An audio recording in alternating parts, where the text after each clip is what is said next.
Es vienmēr atceros, ka tās lietas, kuras es esmu kaut kādā ziņā gājusi un sasniegusi, vienmēr kaut kādā apakšā ir bijis tāds papildus dzinūs, paskatīties, kā es to vispār varu. Nevis, es atzīšos, es nebiju tas izcilnieks skolā. To es arī varētu pateikt jauniešiem. Es nebiju nekad tā labākā. Man arī nebija tāda vēlme būt labākai, bet to, ko man arī gan skola iemācīja, kad patiesībā sakot, tas darbs, pie kā tu ej, un ir diezgan grūti, vienmēr bijis, manuprāt, jāstrādā pie tā.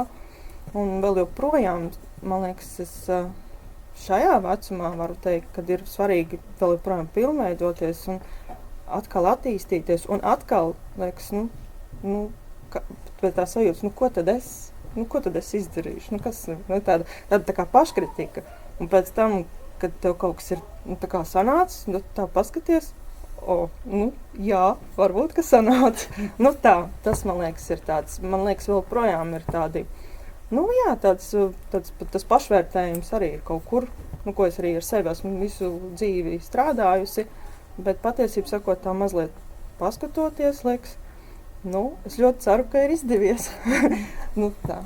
Bet ir tā, kā mēs jau runājam, ka vispirms tiek aizņemtas pēdējās rindas, tipiski latviešiem, un man liekas, ka tomēr tipisks latvietis nav aktīvs latvietis. Tagad mainās tā situācija, bet kā ir, cik jūsos pašos iekšā ir tas, ka ir jābūt aktīvam, ja tu gribi sasniegt konkrētu mērķi?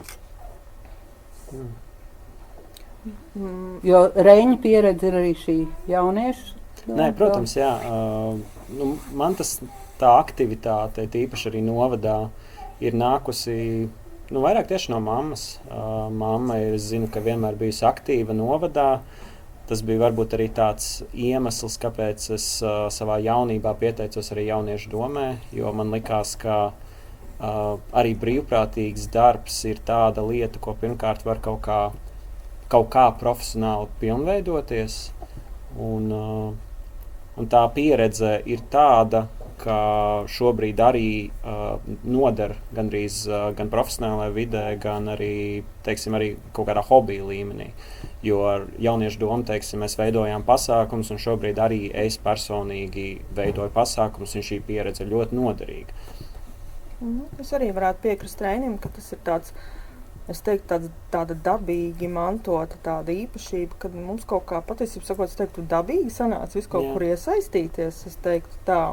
Tāpēc, ka mamma aktīva. Jā, es teiktu, tas ir ļoti liels mammas nopelns, protams, par to, kad ir svarīgi būt aktīvam, un tas, ko, man liekas, arī man vecāki ir iemācījuši, ka patiesībā sakot, tā sadarbība, ka, ja tu cilvēkam arī kaut ko iedos, tev būs tā atgriezeniskā saite atpakaļ, un nevajag arī te runāt par kaut kādiem, lielām lietām. Bieži vien pietiek ar kaut kādu mazumiņu, kuru tu vari iedot, pasniegt, un tad tu vienmēr tā sajūti tev tādu patīkama, ja, un pēc tam kaut kā tu dabū atkal to atpakaļ, ja, pat neprasot neko pretī. Labi.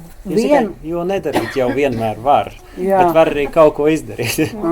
Bet vienu iedvesmas stāstu, ar ko tas ir sācies un ar ko tas ir beidzies. Pie nedarbiem es zinu, ka pateicoties tam, ka Maija 15 gadu vecumā uzkrāsoja...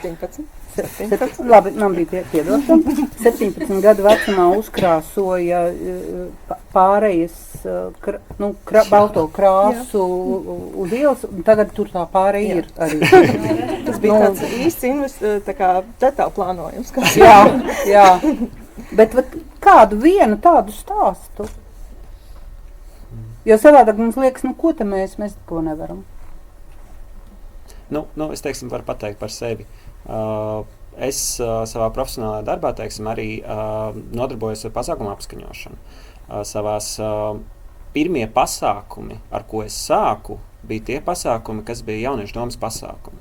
Šobrīd tas man ir arī daļai iztiks avots. Tā kā attiecīgi tas bija tāda pirmā reize, kad kāds man iedeva burtiski planšeti, un es gāju un es skaņoju pasākumu. Ko tas vispār nozīmē, ka cilvēkam, kuram principā nebija nekādu tādu tiešu izglītības šajā sfērā, es vienkārši paņēmu, paskatījos internetā visu pats aizgāju, pats izdarīju. Un tagad tas joprojām ir saglabājies kā tāda lieta, kur es joprojām ikdienā pilnveidojos. Tas sākās tieši ar to soli, ka es gribēju pats pamēģināt, un pats arī vienkārši sāku mēģinājumu. Nu, mēs šobrīd atrodamies tā pavisam robežu novadā, bet mēs gribam runāt par lokālu patriotismu, jo mēs gribam veidot tieši šos novadpētniecības materiālus saistībā ar Ulbruku un Stopiņiem, lai mums piedod mūsu oficiālās galvas.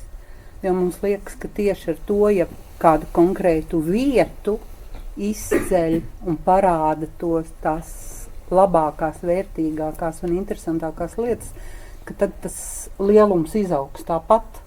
Bet, varbūt kā atkārtojums par to, ka šī novada pētniecība ir arī viena no bibliotekas sastāvdaļām. Un 2017. gadā tapa kāds 8 lapušu garš materiāls, kas ir Latvijas biblioteka novadpētniecības darba vadlīnijas, un novadpētniecība tika akcentēta kā prioritāra. To varbūt nevienmēr tā jūt, jo, protams, lasītāji atnāk pēc grāmatām, un gan pirms, gan pēc, gan tagad visu laiku tiek domāts par to, kā tas darbs ir jāveic, lai tas būtu interesants visiem, lai tas saglabātos, tam ir jābūt digitālā vidē, kā tam ir jābūt, lai tas pēc tam arī tos cilvēkus uzrunātu, lai tas neiegultu kaut kur arhīvos un būtu.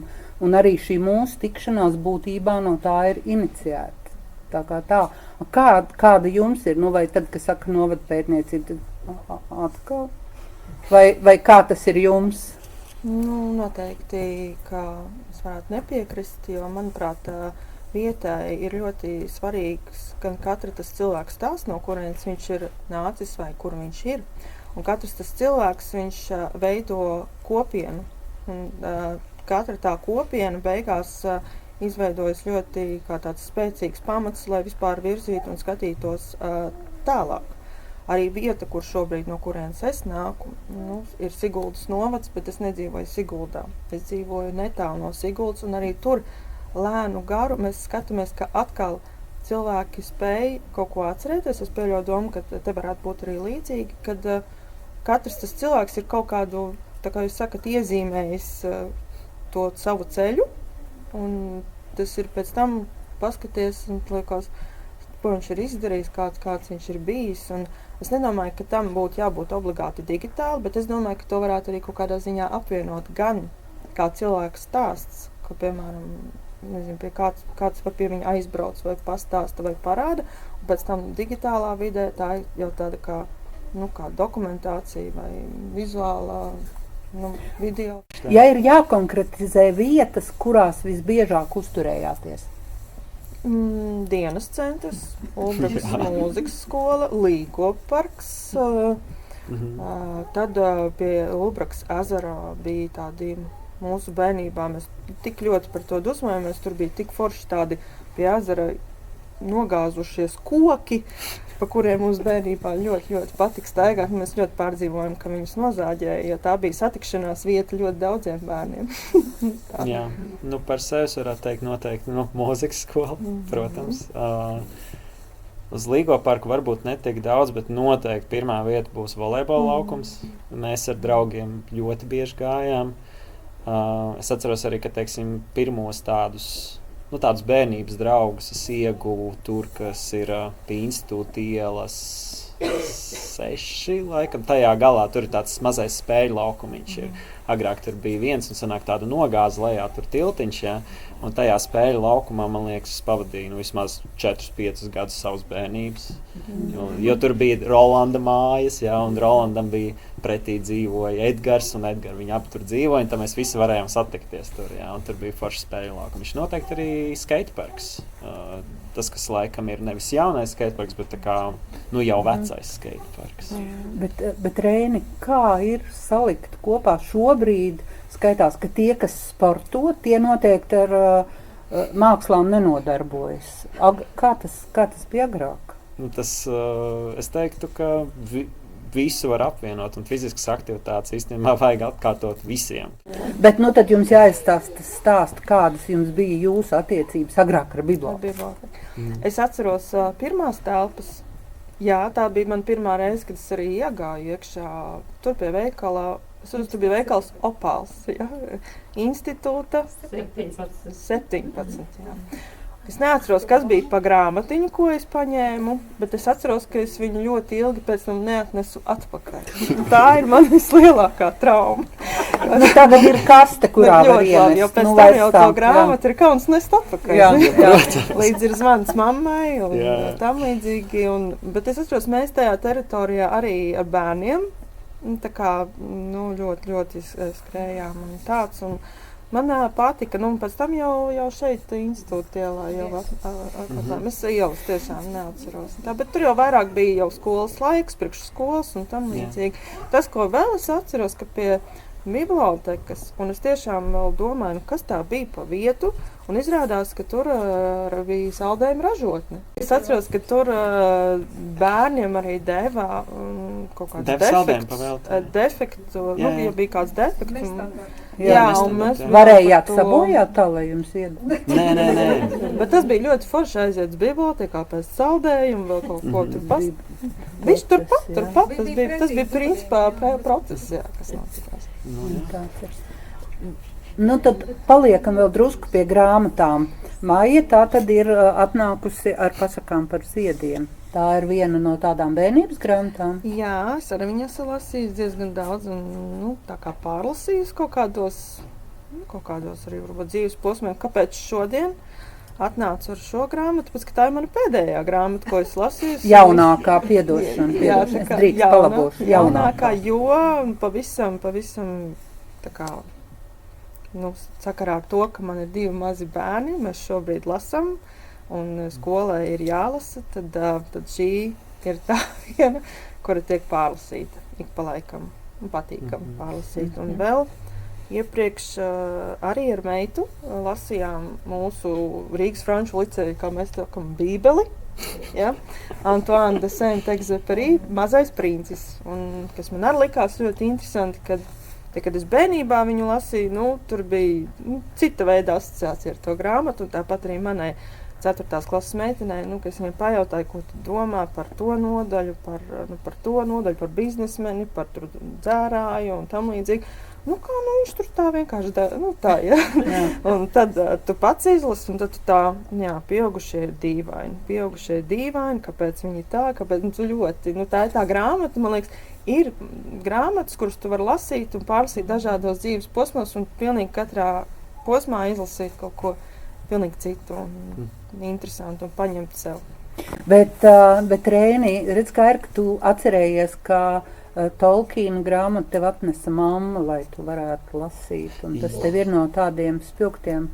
Daigi droši vien arī atcerās, kad es droši vien sāku nākt uz bibliotēku vairāk kaut kādos 8, 9 gados, un man liekas, es diezgan ekskluzīvi lasīju fantāzijas grāmatas vai šādas te zinātniskās grāmatas, un man vispār tā interese par šāda tipa žanru, kas ir maģija, puķi un tāda joprojām ir saglabājusies. Es nezinu, kā man tas ir iegājis, laikam no kaut kāda pasaku laika, no bērnības, kam vienkārši man patīk iejusties tādos ceļojumos, kaut kādos pārdzīvojumos, pat par lietām, ko es zinu, kas visticamāk nekad nenotiks. Cerība ir. Bet visticamāk mēs savā dzīvē nesaskarsimies ar maģijas lietām un tam līdzīgi. Un tas arī pat tagad īstenībā es zinu, ka man ir tāds hobijs, tādas kāršu spēles, kur arī ir šādi te varoņi, kas izmanto maģiju un kaut kādu īpašu nostalģisku noti tas iesit sirsniņā. Reinis vienmēr bija tāds fantāzija. Man atkal kā sievietei ļoti patīk parasti tādi vieglie romāni, un īstenībā tas man palīdz bieži vien arī atslēgties. Hobits, jā. Lai gan 1. klasē es ierakstīju diktātā, ka mana mīļākā grāmata ir Pa inku ceļu, jo tā bija grāmata, ko tētis bija nolicis sev toaletē, kuram patika lasīt toaletē, ja? Un tā bija it kā, pēc tam saprotu, ka tā ir kaut kāda dokumentālā grāmata vienkārši par inkiem, bet tā man izklausījās gudrākā grāmata, ko es zinu. Jā. Nu, tas, ko es varu pateikt, jā, ka man arī tāpat patīk palasīt kādu dokumentālu grāmatu par dažādām personībām. Man ļoti patīk arī lasīt par kaut kādu psiholoģiskām lietām. Pieksim, pēdējā, ko es arī lasu, ir sociopāts vai, piemēram, visur apkārt vieni narcisti un tāds. Bet, ja es gribu tiešām, tā pilnīgi atslēgties varbūt no ikdienas, ko es daru vannā, ja ir vanna, tad ir grāmata. Tā ir un svece. Vēl atmiņa no bibliotekas ir tā, ka mēs kopā ar mammu, mums bija tā akcija Ziemassvētku, ka mēs kopā ar dienas centru, mēs Ulbrukas biblioteka taisīja dāvaniņas, un mēs gājām kā jaunieši, kā bērni uz caur sociālo dienestu, laikam bija cilvēki, kas bija vientuļi, mēs pasniedzām viņiem to dāvaniņu. Tur emocijas bija ļoti dažādas, jā, un tā kā patīkam, kad tā kā aizbrauc un nodziedi vai noskaidrs kaut kādu pantiņu, un tie cilvēki tā gaidīja, un katru gadu viņi gaidīja. Viņi jau zināja, kad būs, un tāds, tas bija tas ļoti, ļoti sirsnīgs. Arī pasmagi dažkārt likās, bet tā sirsnīgi. Jā. Tā. Bet es māju, laikam, mums ir bijušas arī iepriekšējās sarunas, lai kā saka, šobrīd tas noritētu gan raiti. Bet, Maija, tu pieminēji arī mātes pienu, un tu pieminēji arī Zanes Daudziņas komunāliju. Jā, varbūt par mātes pienu, ko es varu pakomentēt. Man liekas, tā ir mana mīļākā grāmata, kuru es, starp citu, arī izlasīju, būdama pie mammas ciemos Ulbrukā, kad man piedzima otrais bērns. Un tad man likās, cik viss ir grūti, protams, un smagi, un 2 bērni, un negulētas naktis, un viss sāp, un tam līdzīgi. Un tad es atvēru to mātes pienu, un es biju, uz īsu mirkli uz tādas tā kā pauzes, kad salīdzināt to, kādā laikā es varu dzīvot, kas man ir, pret to, kā tajā laikā varēja dzimt bērni, un kādos apstākļos, ka kara laikā dzimst bērni. Un, tā grāmata ir tāda, kas izraisa emocijas. Tieši tāpēc, man liekas, to es varētu nosaukt par savu mīļāko grāmatu. Bet Bērndienas komunālajā atkal savukārt, ko es varētu pateikt par šo grāmatu, jo es esmu ieprecējusies Pūču dzimtā. Un šī gada putns ir pūce, ja? Jā. Man tāds ļoti apodzina. Bērndienas komunālajā Zana Daudziņa, kas ir autora, ir arī mana vīra māsīca. Un viņai ir arī tas, ka ir viena vesela atsevišķa nodaļa, Andra nodaļa, ja, kas ir mans vīra tēvs, kurš 1975. gadā viņš uzvilka karogu uz Krieveros un līdz ar to tika izraidīts, aizvests un tā, un tad atgriezās Latvijā, un tad tur ir vesela nodaļa par to, kā Zane atcerās, jo viņš ir Zanes Daudziņas krusttēvs, jā, tā. Tad, kad mēs ar Maiju pa telefonu runājām, tad jautājumā par to, kā Ulbruka ir mainījusies. Patiesībā sakot, man liekas, Ļoti. Jo es gāju uz mūzikas skolu pa taciņām, dubļainām, apsnigušām, visādi, bet tas, ka kaut vai arī infrastruktūra, man liekas, ir ļoti, ļoti uzlabojusies, ka mēs, kaut vai sākot ar to, ka tad, kad mēs bijām mazi bērni, mums pat nebija sabiedriskais transports normāli kā atbraukt, bija. Viņš bija tāds starptautisks, starp reģionāls. Jā, un sākot jau ar to, kāds mums bija prieks, ka parādījās Rīgas satiksmes autobus, jā, kaut vai taciņas. Un uz šo ēku arī es atceros, ka mēs kā bērni ieskrējām Domas ēkā, un te nebija nekā, te bija mazs dienas centriņš, un te bija pliks laukums. Es nezinu, kaut kāds būvlaukums, kas te īsti bija. Tas jau ir šīs. Un es atceros, ka mēs ar bērniem skatījāmies uz projektu, uz šo projektu, kaut kā 10-gadīgi un 11, mēs skatījāmies, wow, kas tas ir? Un kaut kas mums paskaidroja, ka tas būs kultūras centrs, būs mūzikas skola. Mēs domājam, wow, tas būs tik, tas būs kaut kas tāds. Un tad es nepiedzīvoju vairs, es jau biju, kā saka, jau manuprāt, jau aizbraukusi no novada, bet Ulbrukas skola, manuprāt, arī tomēr savu latiņu ir ārkārtīgi augstu pacēlusi, jo mūsu laikā mums likās, mēs tur Rīgas bērni, un mums biedrs bija Ulbrukas skola. Tā sajūta bija tāda, tajā mūsu licejā, ka mēs tur mācījāmies, un tā, bet tagad arī par to ir patiesi prieks redzēt, cik, manuprāt, skola ir ļoti augstu kvotējas, Tā, es teiktu, attīstībā ļoti, ļoti.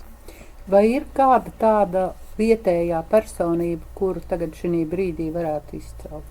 Es domāju, ka tādas, kas arī varbūt ir vai ietekmējuši, vai palīdzējuši. Tad es uzreiz varu teikt, es esmu izaugusi Vitas Paulānas laikā, un es atceros, kad, tas bija 99. gads, vai es neatceros tieši kurš, bet bija Ulbrukas mūzikas skolā koncerts Ziemassvētku, un Vita piegāja pie manis, un viņa teica, man te būs Ziemassvētku dāvana. Un mums tā labi, un tad es aizgāju mājās, un tā dāvana kaut kā nebija, es nesaprotu, kas tur notiek, un tā man tas solīja. Un tad mamma atnāca, un teica, ka viņai piedāvāja darbu. Tas laikam. Tā bija tā dāvana? Jā, es domāju, ka jā. Un arī es ļoti atceros, ka tas bija arī pirmais mans iestāšanās eksāmens mūzikas skolā, kur arī vadīja Vita Paulāna, man liekas. Tas bija tas cilvēks, ar kuru mēs kaut kā gan augām, gan redzējām arī kā Vita arī patiesību sakot attīstījās un izauga, jo es atceros, ka ļoti tādi jauni, jauki skolotāji, koklētāji un mīlestība pret mūziku un pēc tam jau bijusī domas priekšsēdētāja. Tas, man liekas, tomēr bija arī tāds cilvēks, kur es tā atceros. Tā. Jā. Tu izcēli vienu Vitu, tā jau man ir jāizceļ otra Vita. Droši vien Vita Pinne, kas manā laikā bija mūzikas skolas direktore. Arī es atceros, tas, mūzikas skolas laikā, protams, es nebiju tas paraugs students, es kavēju stundas, un man bija tādas situācijas, kad es mūzikas literatūras trešdienās nekad neapmeklēju, jo man bija grupai mēģinājums. Un tad es izvēlējos vienkārši šādu ceļu, bet beigās kaut kā atnācu un atbildēju visus jautājumus uz eksāmenu tikai. Bet Vita nekad uz to neskatījās. Protams, pastījās, bet viņi kaut kā iespējams redzēja manī arī tādu plašāku vēlmi vienkārši darboties mūzikā. Viņi tam vairāk noticēja, jo es domāju, ja man nebūtu šī te otra ceļa, ka es jau fiziski darbotos mūzikā, viņi noteikti pret mani būtu kaut kāds disciplinētus mērus piemērojis. Bet Vita noteikti arī šī salidojuma laikā bišķiņ lika man darīt kaut ko pirmo reizi bišķiņ ārpus komforta zonas saistībā ar, es neceros, kurš tas bija salidojums, bet kad es vadīju muzikālo... Tas bija otrais. Tas bija otrais pilsdojums, jā. Un viņa pienāca pie manis ar Mārtiņu Jaunzemu un pateica, ka vai mēs varam saorganizēt kaut kādu muzikālo priekšnesumu. Un tajā laikā mēs uztaisījām, man liekas, vismaz 8-9. Un vienkārši tas bija tās, ka sanāk, es spēlēju katrā otrā priekšnesumā. Bet jo man bija, es nezinu, man bija darbs, man bija skola vai kas, man bija grupas lietas, bet es nebiju pietiekoši daudz kā saorganizējis cilvēks, lai spēlētu, tāpēc es domāju, ok, es spēlēšu pats. Un tad vienkārši savāc kaut kādus dažus atsevišķus cilvēkus, ko es zinu, ka viņi var to izdarīt, tu vari izdarīt to, un es nebiju īsti tā pats vadījis konkrēti kolektīvu, tā kā es esmu muzikālais direktors, saucamais. Un tā bija ļoti interesanta pieredze, jo es vienmēr esmu bijis daļa no kolektīva, bet nekad tas galvenais, kurš nosaka, tu darīsi to, un tā bija ļoti interesanta pozīcija, kurā īstenībā es nezinu, vai viņi to tā kā speciāli man tādā ielika vai kā, jo es pieļauju, ka viņi domāja vienkārši vienu priekšnesumu. Nu, tā kā, ka mēs atnācam un kori nodziedam, varbūt tas kaut kā ģitāru piespēlē. Bet nē, es tā sapratu, ka nē, izdarīsim smuki. Uztaisīsim, vismaz kādas 8-9, jā. Tas bija baigi, es atceros iespaidīgi, jo mēs pēc tam vēl saorganizējāmies koris. Jā. Tas bija ļoti foršs salidojums.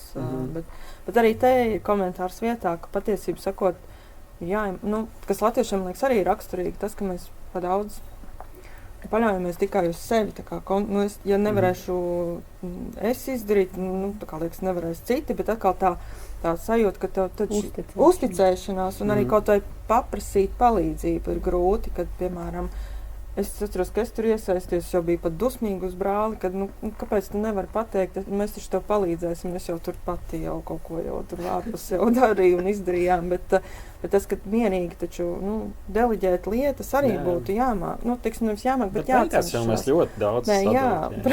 Protams, bet tas arī tas latviešiem, man liekas, ir diezgan raksturīgi. Tā, kad... Kā ir vispār ar to aktivitāti? To vairāk jūs uztverat kā postu vai kā misiju? Kā misiju. Kā aktivitāte, kā kā misiju. Jo es, piemēram, domāju, ka arī tas jaunais cilvēks, viņš ir atnācis vai viss par to, kā tas ir. Man taču ir daudz ērtāk pasēdēt, tur tajā priekšpēdējā rindā, paskatīties televizoru, vai pēc tam būs tā prezentācija vēl. Galvenais neiesaistīties, nejautāt un tad pateikt, labākā gadījumā, labi, bija forši. Vai arī bija okay. Jā, bija ok. Kā ir ar to? Ar to aktivitāti? Jo man liekas, ka, piemēram, principā tev vajadzētu sasiet kūniņā, lai tu neko nedarītu, jo visu laiku savādāk aktivitātes uz visām pusēm. Aktivitāte noteikti nav nekāds posts, tā es to nenosauktu. Ir nērti būt aktīvam. Mēs laikam esam uzauguši tādā sabiedrībā, kur ir pieredums, ka pēc katras diskusijas neviens neuzdod jautājumus. Jautājumi ir, jautājumi nav. Ļoti labi. Nē, ja būs, tad individuāli. Ja būs, tad pienāciet klāt vēlāk. Ja? Mēs nebūsim tie, kas pacels roku vidū un iesāks sarunu, ja mēs neesam īpaši komfortabli ar otru cilvēku. Tas ir vienkārši kaut kā mūsos, tas ir atkal ieaudzināts, ja? Ka šis jautājumi ir, jautājumi nav. Tā ir tāda mentalitāte. Mēs, protams, esam sociālas būtnes, kas kopē visas iepriekšējās pieredzes. Mammu. Ko? Mammu. Mamma noteikti tāda nav. Viņa var pajautāt. Bet es neteiktu, ka es tāds būtu, kurš arī pateikšu šo te jautājumu. Visticamāk, es kaut ko padomātu savā prātā, pēc tam iegūglētu un izdomātu pats. Jā. Arī tās bailes, man liekas. Tas ir daļai bailes, jā. Tā kā bailes kaut ko uzjautāt vai ko citu par mani padomās vai kaut kādā ziņā kaut ko neizgāsties kaut kādā jautājumā vai kaut kādā aktivitātē. Vai tiešām atkal, kam tev to vajag? Jā. Vai tāds, bet es arī varu pateikt, ka es arī nebiju tādā jauniešu vecumā, man liekas, es nebiju nekad no tām, kas es biju aktīva, bet tas arī kaut kāds ar tādu vienu mazu darbiņu izdarīju sanāca. Tas auga, tas kaut kādā ziņā auga, tā kā liekas. Bet tā varbūt bija kaut kāda dzīves nepieciešamība.